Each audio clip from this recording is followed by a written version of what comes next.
नमस्कार मित्रांनो, आजच्या व्हिडिओमध्ये आपण शिक्षक भरतीच्या संदर्भाने काही महत्त्वाच्या अपडेट पाहूया। त्याचप्रमाणे सर्वोच्च न्यायालयाने एक निकाल दिलेला आहे, तर त्या निकालाचा परिणाम हा येणाऱ्या सर्व पदभरती असेल, त्याच्या रिझर्वेशनवरती असेल किंवा शिक्षण क्षेत्रामध्ये असणाऱ्या रिझर्वेशनवरती असेल, तो परिणाम होणार आहे। तर तो निकाल नेमका काय दिलेला आहे, त्याचप्रमाणे अजून ज्या काही महत्त्वाच्या अशा अपडेट आहे त्या आजच्या व्हिडिओमध्ये आपण पाहूया।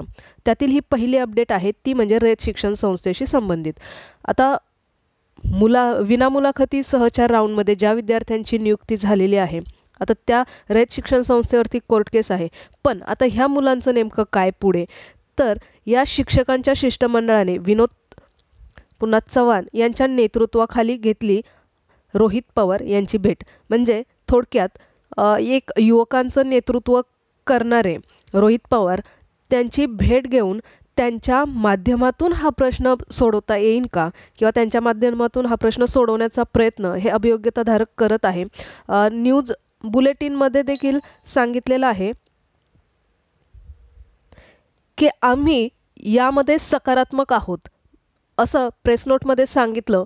परंतु रयत शिक्षण संस्थेने देखील सांगितलं आहे की आम्ही विद्यार्थ्यांचं निवड झालेल्या विद्यार्थ्यांना यामध्ये सामावून घेणार आहोत, त्यासाठी देखील आम्ही प्रयत्न करत आहोत। आता ह्या गोष्टी सांगून सुद्धा भरपूर दिवसांचा कालावधी यामध्ये लोटलेला आहे आणि त्यानंतर प्रत्येक वेळेस विद्यार्थी फॉलोअप घेतात, आंदोलन करतात। मग आता अशा पद्धतीने एका नेतृत्वाच्या अंतर्गत हा प्रश्न समोर मांडण्याचा प्रयत्न केलेला आहे आणि त्यासंबंधी ही आलेली न्यूज आहे। आता ही न्यूज पूर्ण वाचण्याची गरज नाही, परंतु आपण एंडिंगला वाचूया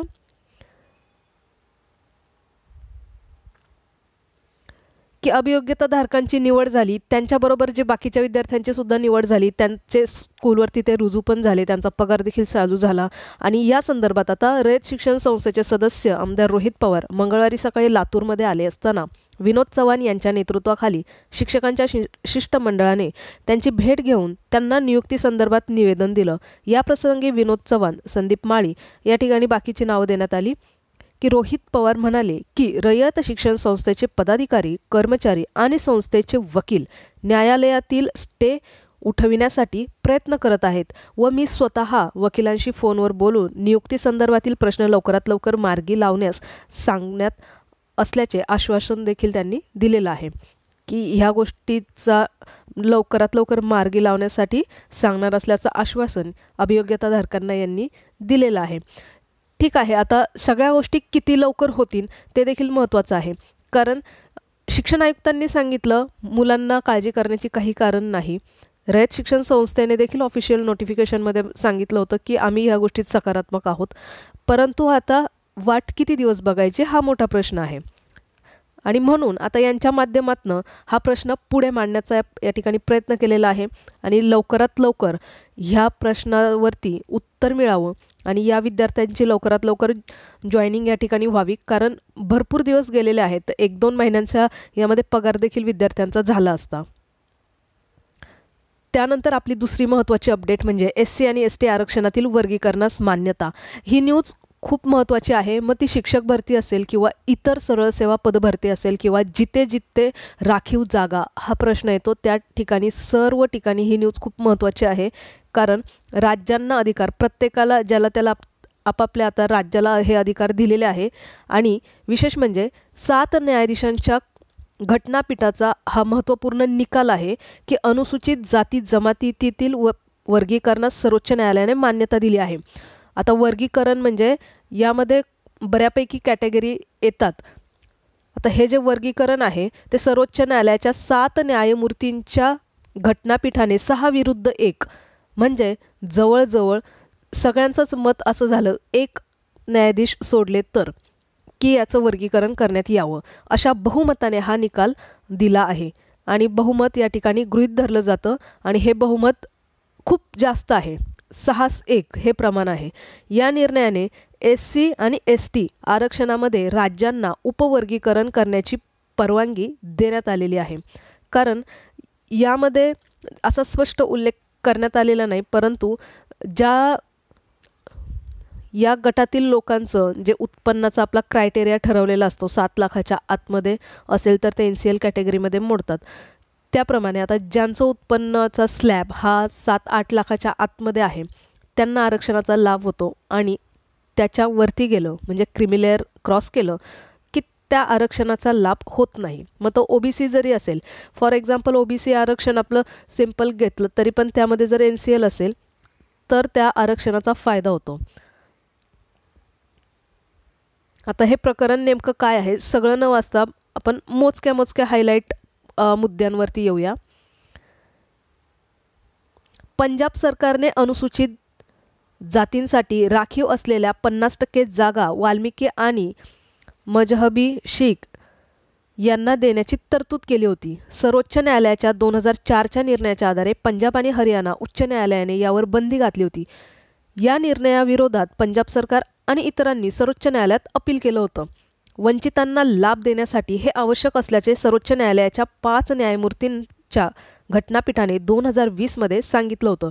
मात्र 2 खंडपीठांच्या स्वतंत्र निर्णयानंतर हे प्रकरण 7 न्यायाधीशांच्या खंडपीठाकडे पाठवण्यात आलं आणि म्हणून आता 7 पैकी 6 न्यायाधीशांनी पॉझिटिव्ह दाखवलेलं आहे, 1 न्यायाधीश सोडून.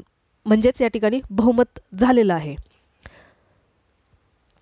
आता 15% आरक्षण अधिक लाभ घेण्यासाठी सरकार यांचे वर्गीकरण करू शकतं. अनुसूचित जमातींमध्ये भेदभाव जास्त आहे त्यामुळे एका मोठ्या समाजातील एखाद्या गटाला मोठ्या प्रमाणात भेदभावाला सामोरं जावं लागतं.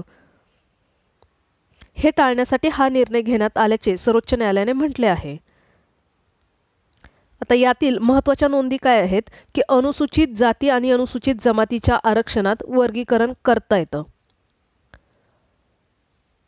आरक्षणातील वर्गीकरण हे आकडेवारीवर आधारित असले पाहिजे. सरकारी नोकरी आणि शैक्षणिक प्रवेशांसाठी वर्गीकरण करता येईल. राखीव जागा समानतेच्या तत्वाच्या विरोधात नाही, कारण आता वर्गीकरण होणार म्हणजे या ठिकाणी ही समानता नसणार असं वाटतं, परंतु असं नाही आहे. हा उल्लेख या ठिकाणी केला की समानतेच्या तत्वाच्या विरोधात नाही. अनुच्छेद 14 जातींच्या उपवर्गीकरणाला परवानगी देतं.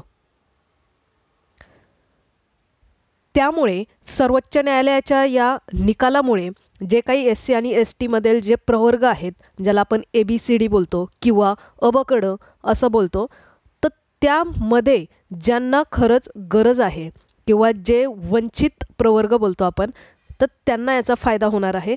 कारण त्यामध्ये ज्यांचं इन्कम जास्त म्हणजे जे क्रीमी लेअर क्रॉस करतात, त्यांचा लेअर ठरवून दिलेला आहे, तो लेअर जे क्रॉस करतात त्यांना आरक्षणाचा लाभ होणार नाही आणि जे त्या लेअरच्या आतमध्ये असतात म्हणजेच त्यांचं इन्कम वार्षिक उत्पन्न हे कमी आहे त्यांना याचा जास्तीत जास्त फायदा होणार आहे. त्यानंतर आता अभियोग्यताधारकांचं सर्वांचं लक्ष लागलेलं आहे ते म्हणजे मुलाखतीसह जी शिक्षक भरती आहे त्याकडे. आता या मुलाखतीसह पदभरतीमध्ये 10% राखीव जागा असतील, माजी सैनिक असेल, त्यांची स्वतंत्र फेरी असेल, फेज 1, 2, त्यांच्यामध्ये राहिलेल्या रिक्त पात्र ज्या सगळ्या जागा आहेत त्यामध्ये आता ही मुलाखतीसह पदभरतीमध्ये ऑपरेटिंग प्रोसिजरचा उल्लेख करण्यात आला होता आणि तो 30 तारखेला जे प्रसिद्धीपत्रक प्रसिद्ध करण्यात आलं होतं कन्व्हर्टेड राऊंड संदर्भात, जे उर्दू माध्यमाच्या शिक्षकांसाठी होतं, तर त्या परिपत्रकामध्ये त्यांनी उल्लेख केला होता. आता ह्या परिपत्रकामध्ये जे उर्दू माध्यमाचे उमेदवार होते त्यांना डॉक्युमेंट्स व्हेरिफिकेशनसाठी बोलवण्यात आलेलं आहे. फॉर एक्झाम्पल असं प्रत्येक जिल्ह्याने त्या ठिकाणी उर्दू माध्यमाच्या विद्यार्थ्यांसाठी, जसं की या ठिकाणी 5 तारखेला आहे 10 वाजता आणि त्यांचे नंबर्स दिलेले आहेत आणि शिक्षण विभाग कुठे उपस्थित राहायचं त्याचा वेळ वगैरे दिलेला आहे. असं ज्या त्या आपापल्या जिल्ह्यामध्ये त्यांचं परिपत्रक काढून त्यांनी वेळ दिलेला आहे, त्या ठरवलेल्या वेळेमध्ये विद्यार्थ्यांना त्या ठिकाणी उपस्थित राहायचं आहे. असं उर्दू विद्यार्थ्यांसाठीचं हे परिपत्रक त्यांनी प्रसिद्ध केलं आणि त्यामध्येच मुलाखतीसह पदभरतीचा उल्लेख केला. यामध्ये मुलाखतीसह पदभरती या प्रकारातील निवड प्रक्रियेसाठी स्टँडर्ड ऑपरेटिंग सिस्टम म्हणजेच SOP विकसित करण्यात आली आहे व शासन मान्यतेच्या अंतिम टप्प्यावर आहे. त्यामुळे गुणमूल्यांकन वस्तुनिष्ठ पद्धतीने होईल व त्या आधारे योग्य अभियोग्यताधारकांची निवड संस्थांकडून करण्यात येईल. यादी प्रसिद्ध करण्याची अन्य तांत्रिक तयारी पूर्ण झालेली आहे. माजी सैनिक समांतर आरक्षणातील 10% रिक्त असलेल्या जागांसाठी त्यांची स्वतंत्र फेरी घेण्यात येईल आणि वेळोवेळी न्यूज रिपोर्टिंग किंवा बुलेट यामध्ये दिली जाईल आणि ते अभियोग्यताधारकांनी याची नोंद घ्यायची आहे असं न्यूज बुलेटिनमध्ये सांगण्यात आलं. आणि नंतर मुंबईमध्ये एक महत्त्वपूर्ण अशी बैठक पार पडली आणि त्यामध्ये काही पॉझिटिव्ह असे निर्णय घेण्यात आलेले आहे आणि त्यानुसार आता लवकरात लवकर मुलाखतीसह पदभरती ही यादी देखील यामध्ये लागेल. आता स्वप्रमाणपत्र नमूद केलेल्या माहितीच्या आधारे निवडीसाठी शिफारस होत आहेत. सर्वसाधारण गुणवत्ता यादीमध्ये शिफारस झालेल्या उमेदवारांना पुढील कार्यवाहीसाठी संबंधित नियुक्ती प्राधिकारी यांच्याशी संपर्क करावा लागेल.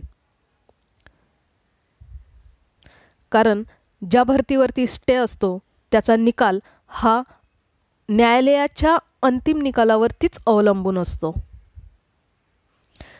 त्याचप्रमाणे महाराष्ट्र शासनाने ग्रामीण विकास विभागाने हे एक प्रसिद्धीपत्रक काढलं होतं आणि त्यानुसार जे प्राथमिक शिक्षक आहेत त्या शिक्षकांसाठीच्या बिंदू नामावल्या घेण्यासाठीची ही बैठक घेण्याचं आश्वासन या ठिकाणी दिलं होतं आणि मुंबईमध्ये तर अशा प्रकारची ही बैठक घेतलेली होती आणि त्यामध्ये जे बिंदू नामावली घोटाळा असेल किंवा इतर गोष्टी असेल तर त्या बिंदू नामावलीच्या अनुषंगाने ही बैठक पार पडली आणि त्यामध्ये देखील मुलाखतीसह या पदभरतीच्या विषयावर पॉझिटिव्ह चर्चा झालेली आहे आणि आता 2 ते 3 दिवसामध्ये निश्चितच यादी लागण्याची अपेक्षा आहे. त्यामुळे निश्चितच येणाऱ्या 2 ते 3 दिवसांमध्ये पोर्टलवरती नवीन सूचना आपल्याला दिसून येईल.